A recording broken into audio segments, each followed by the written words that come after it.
Have you ever tried Cannelés de Bordeaux?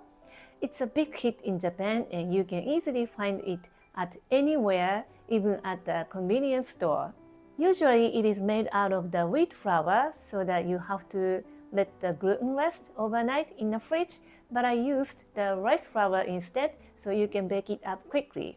And it turns out the outside is so crispy and inside is creamy and chewy and tastes so great. Let's get started.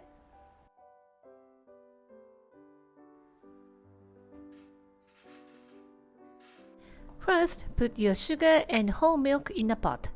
Give it a gentle cook until the sugar dissolves, aiming for around 60 degrees Celsius or 140 degrees Fahrenheit. While that's simmering away, let's prepare our dry ingredients.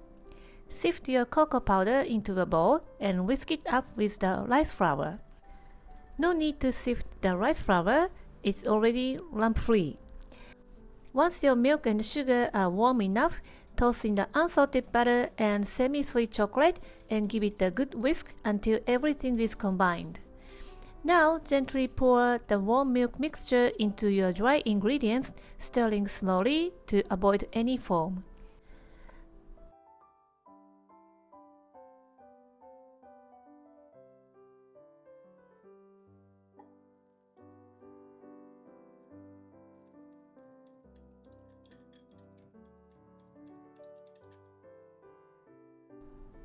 Add in the rum, and this creates the beautiful aroma. And add egg yolks and whole egg. Whisk to combine. The more egg yolks you add, the creamier the texture. But it cannot hold its shape if you don't add the egg white.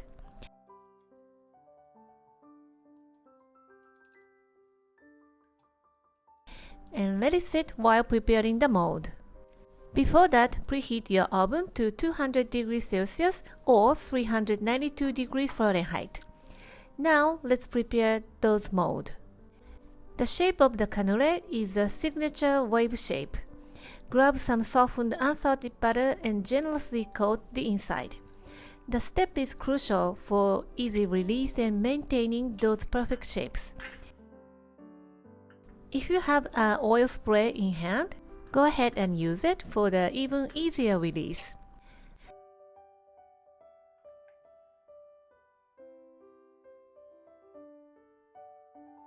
Just before pop them in the oven, give your batter a final stir, pass it through a sieve and transfer to a jug for the easy pouring.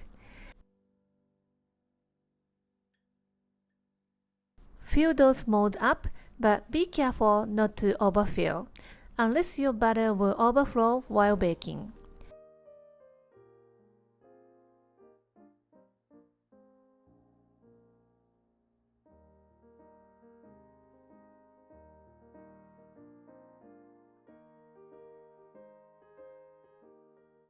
Pop in the preheated oven and drop the temperature to 190 degrees Celsius or 374 degrees Fahrenheit and let them bake.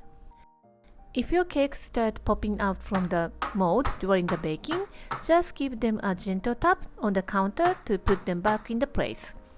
We want those perfectly browned tops. When you touch the surface and that is dry and crispy and the edges turning brown, that indicates the time to take it out. Check that out, those beauties. Crispy on the outside and chewy and creamy inside. Absolute perfection.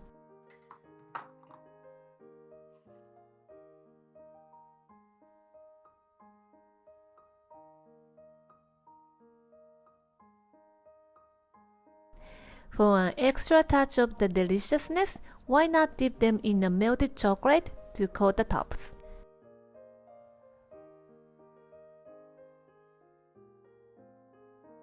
And I top it with gold foil.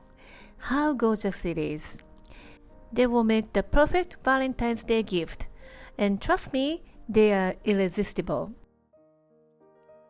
Thank you for watching the video. Give me a big thumbs up and share the video with your friends and families. And consider subscribing if you don't want to miss any of my new videos. And follow me on the social media and tag me on your post if you give it a try.